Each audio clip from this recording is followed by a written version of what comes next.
29 अक्टूबर 2018 Sukarno हटा international airport Jakarta Indonesia. समय सुबह के 6:20। बोइंग 737 मैक्स 8 का एक विमान इसी एयरपोर्ट से उड़ान भरने की तैयारी कर रहा था।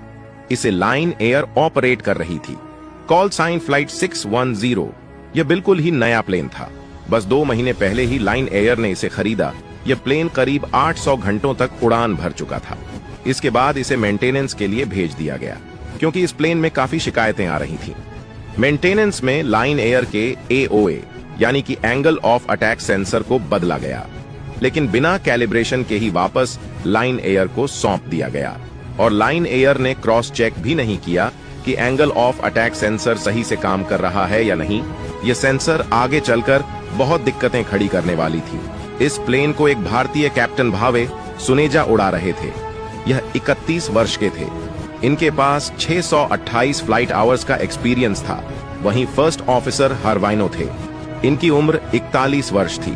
5100 फ्लाइट आवर्स का एक्सपीरियंस था। इनके पास प्लेन में 181 पैसेंजर्स और 8 क्रू मेंबर सवार होने लगे। इस प्लेन को जकार्ता से पिनांग जाना था। 6:20 पे ATC ने टेक ऑफ क्लियरेंस दे दिया। अब प्लेन रनवे पर रन करते हुए टेक ऑफ कर गया। करीब 1-1.25 घंटे में इस प्लेन को पिनांग पहुंच जाना था, लेकिन टेक ऑफ के महज 2 मिनट बाद ही एक के बाद एक गड़बड़ी शुरू होने लगी। प्लेन का योग तेजी से हीलने लगा। नॉर्मली ऐसा तभी होता है जब प्लेन कम स्पीड में फ्लाई कर रहा हो, इसलिए कैप्टन सुनेजा ने एयर स्पीड को चेक किया। एयर स्पीड को देखकर वह हैरान हो गए। दोनों साइड के डिस्प्ले में अलग अलग रीडिंग शो कर रहा था। इस प्लेन को करीब 8000 फीट पर जाकर ATC को इन्फॉर्म करना था, लेकिन दोनों नेविगेशन डिस्प्ले में भी एल्टीट्यूड अलग अलग दिखाई दे रहा था। इसलिए कैप्टन ने यह डिसाइड किया कि वह और ऊपर नहीं जाएंगे। ATC भी इस बात से अनजान थे कि आखिर लाइन एयर फ्लाइट 610 के साथ चल क्या रहा है। जब भी उड़ान के दौरान कोई गड़बड़ी होती है तो उस गड़बड़ी का समाधान करने के लिए प्लेन में एक चेकलिस्ट होता है। इस चेकलिस्ट में लिखा था कि ऐसे कंडीशन में ऑटो पायलट और ऑटो भ्रस्ट को ऑफ कर दे। कैप्टन ने बिल्कुल ऐसा ही किया, लेकिन इसका अधिक फायदा हुआ नहीं। गड़बड़ी अब प्लेन का पीछा छोड़ने का नाम नहीं ले रही थी। अब प्लेन में एक नई प्रॉब्लम ने दस्तक दिया। यह प्रॉब्लम था स्टेबलाइजेशन की। दरअसल प्लेन का नोज अपने आप नीचे जा रहा था। वहीं कैप्टन योग को पीछे खींचकर प्लेन को ऊपर उठाने की कोशिश कर रहे थे।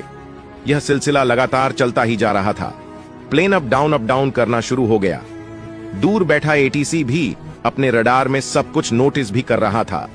इसलिए उन्होंने फ्लाइट 610 से कांटेक्ट किया और पूछा कि क्या आप नीचे आ रहे हैं। कैप्टन ने जवाब देते हुए कहा कि प्लेन में कुछ टेक्निकल प्रॉब्लम हो चुकी है। पर यह प्रॉब्लम क्या थी? कैप्टन को अब तक भी कुछ समझ में नहीं आ रहा था। शायद ऐसा इसीलिए क्योंकि वह बहुत सारे कामों को एक साथ कर रहे थे। इंस्ट्रूमेंट्स पर नजर रख रहे थे, गिरते हुए प्लेन को बचाने की कोशिश भी कर रहे थे। वर्कलोड कम करने के लिए कैप्टन ने प्लेन का कंट्रोल फर्स्ट ऑफिसर को दे दिया ताकि कैप्टन सुनेजा सिचुएशन को समझकर इस प्रॉब्लम को फिक्स करने की कोशिश कर सके। उधर ATC ने भी यह कह दिया कि अगर आपको प्रॉब्लम हो रही है तो आप जहां चाहे उड़ सकते हैं। अब जैसे ही लाइन एयर का कंट्रोल फर्स्ट ऑफिसर ने लिया, प्लेन बेकाबू होकर तेजी से गिरने लगा और कुछ ही सेकंड्स में सब कुछ शांत हो गया। ATC ने बार बार पूछा, लाइन फ्लाइट 610 क्या आप सुन सकते हैं?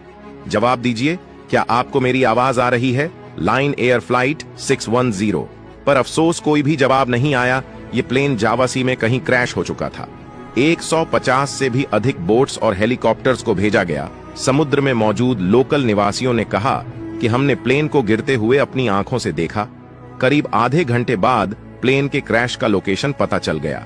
हादसे के 2 दिन बाद 175 ड्राइवर्स को बुलाया गया ताकि वह समुद्र के अंदर यात्रियों के बॉडीज को और प्लेन के उन पुर्जों को ढूंढा जा सके जो इस प्लेन के गुत्थी को सुलझा सके। पर उससे पहले 189 लोगों के बॉडीज को खोजना था। 25 दिनों की लगातार खोजबीन के बाद 125 यात्रियों के बॉडी को खोज निकाला गया। बाकी बचे 64 लोग कहां गायब हो गए पता नहीं चला। घटना के करीब 3 महीने के अंदर प्लेन का दोनों ब्लैक बॉक्स इन्वेस्टिगेटर्स के हाथ लग चुका था। अब वक्त आ चुका था पूरे केस को समझने की। इन्वेस्टिगेशन की टीम ने पाया कि प्लेन का नोज ऊपर नीचे जा रहा था और यह अपने रास्ते से भी भटक चुका था। तुरंत एटीसी को बुलाया गया। उन्होंने कहा कि हाँ, प्लेन में कुछ प्रॉब्लम चल रही थी। हमने रडार में भी नोटिस किया कि प्लेन ऊपर नीचे हो रहा है, इसलिए हमने उस एरिया के सारे एयरक्राफ्ट को खाली करा दिया। प्लेन के टेल में हॉरिजॉन्टल स्टेबलाइजर होता है। इसके एंगल को ऊपर नीचे करके प्लेन के सेंटर ऑफ ग्रेविटी को बैलेंस किया जाता है। इसे मूव करने के लिए कॉकपिट में व्हील होता है। यह व्हील योक के इस बटन से भी घूम सकता है। कई बार यह फ्लाइट के दौरान ऑटोमेटिक घूमता रहता है ताकि प्लेन के सेंटर ऑफ ग्रेविटी को मेंटेन किया जा सके। इन्वेस्टिगेटर्स का पूरा शक इसी पर था। सारी गड़बड़ी इसी वजह से हुई होगी। तभी उन्हें पता चला कि इस फ्लाइट से पहले प्लेन के एंगल ऑफ अटैक सेंसर को बदला गया था, क्योंकि बोइंग 737 मैक्स 8 के इस प्लेन में पायलट्स कई बार शिकायत कर चुके थे। प्लेन अपने आप नीचे जाने लग रहा था। इसी के रिस्पांस में एंगल ऑफ अटैक सेंसर को बदल दिया गया। यह सेंसर एयर स्पीड के साथ साथ एल्टीट्यूड की भी जानकारी देता है। यही वजह है कि लाइन एयर स्पीड के साथ साथ रॉन्ग एल्टीट्यूड भी शो कर रहा था।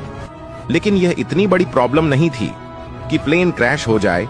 यह तो वही बात हो गई कि आपका बाइक 40 की स्पीड में चल रहा है, लेकिन बाइक का स्पीड मीटर खराब होने की वजह से कभी वह 50 तो कभी 100 दिख रहा है। तो क्या इसका मतलब यह है कि बाइक एक्सीडेंट कर जाएगा? वेल, बिल्कुल नहीं।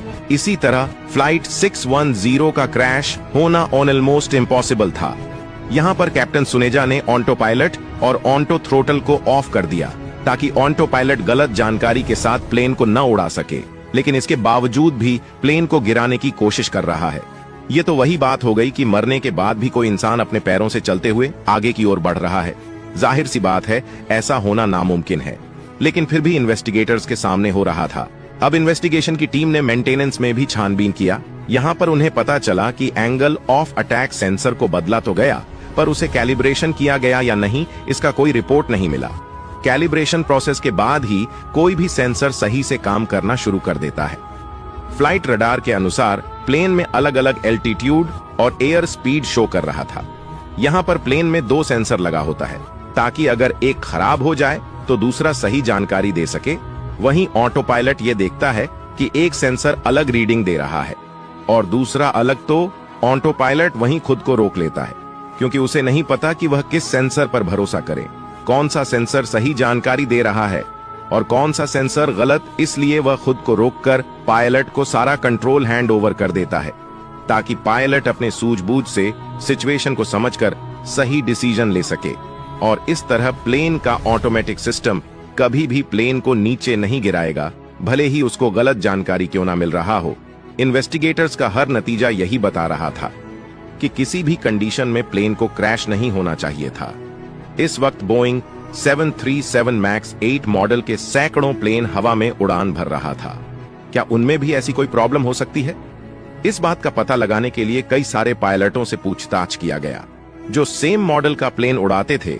यहाँ पर उन्हें एक चौंकाने वाली जानकारी मिली। इसी मॉडल का एक प्लेन फ्लाइट 43 में भी कुछ ऐसा ही हुआ। फ्लाइट 43 के पायलट ने कहा कि नेविगेशन डिस्प्ले गलत जानकारी दे रहा था। बहुत सारे अलार्म बजने लगा और प्लेन नीचे की ओर गिरने लगा। इवन हमने ऑटो पायलट को भी ऑफ कर दिया था। कुल 34 बार प्लेन का ऑटोमेटिक सिस्टम फ्लाइट को 43 बार गिराने की कोशिश किया।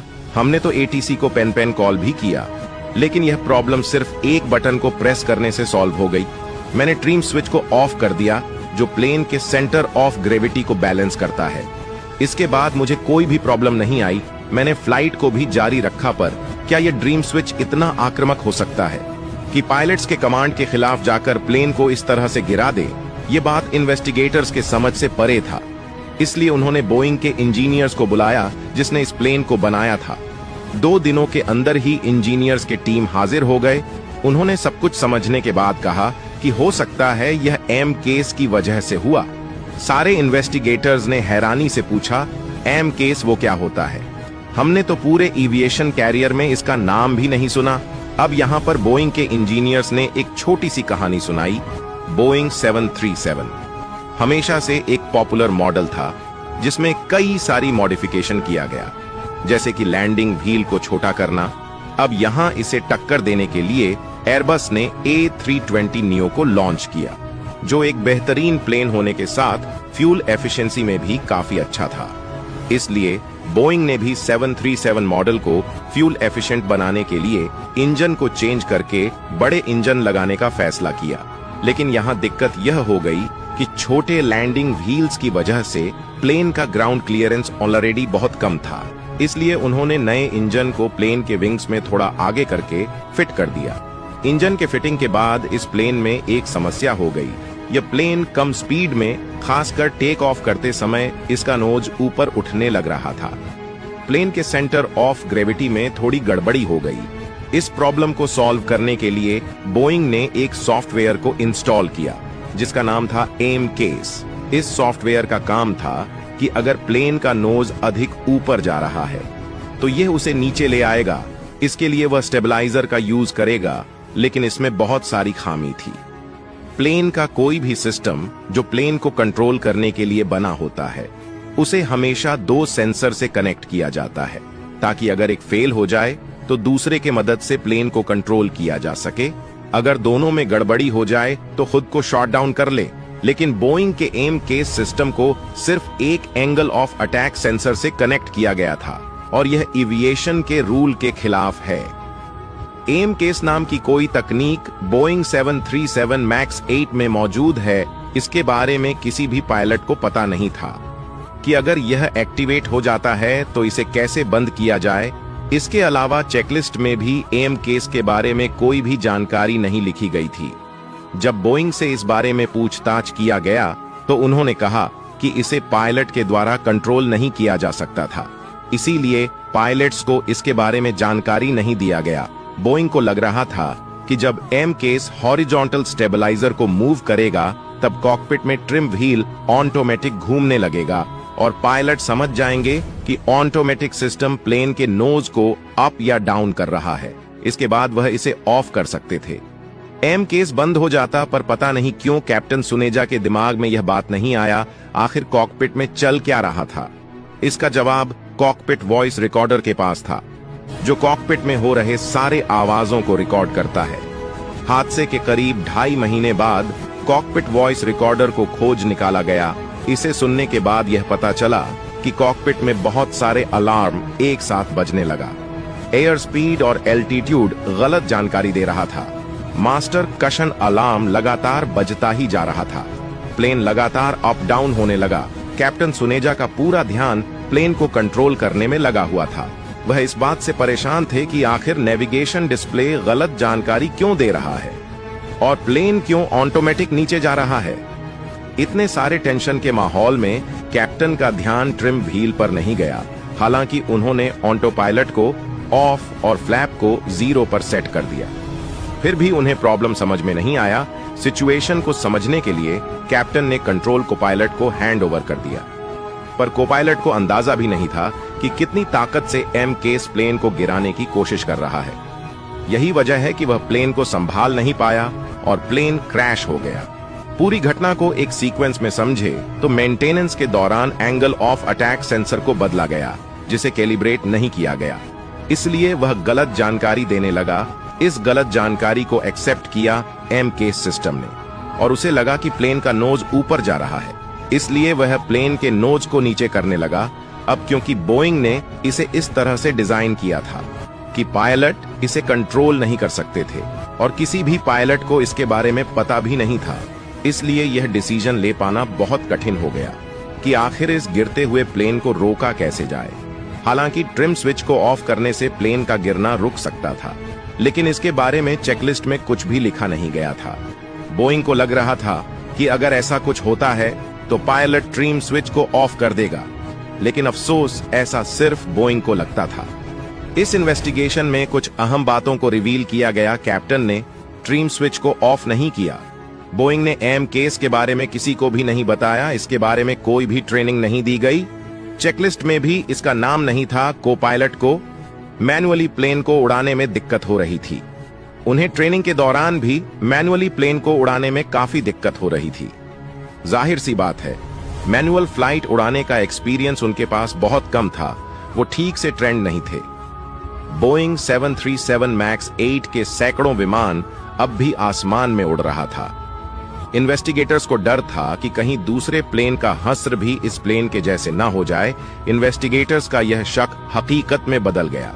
घटना के करीब 4 महीने बाद जब इथोपियन एयरलाइन फ्लाइट 302 ठीक उसी तरीके से क्रैश हो गया जैसे लाइन एयर फ्लाइट 610 हुआ। इथोपियन एयरलाइन भी बोइंग 737 मैक्स मॉडल का ही प्लेन था।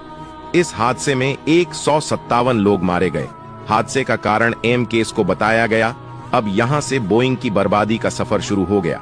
5 महीने के अंदर ही लगातार 2 प्लेन क्रैश हो गया, सभी के सभी लोग मारे गए। पूरी दुनिया में यह चर्चा का विषय बन गया कि बोइंग कितना लापरवाह हो चुका है। इथोपियन एयरलाइन फ्लाइट 302 का केस स्टडी हम अगले एपिसोड में करेंगे। आज के लिए बस इतना ही। वीडियो अच्छी लगी हो तो लाइक शेयर जरूर करें।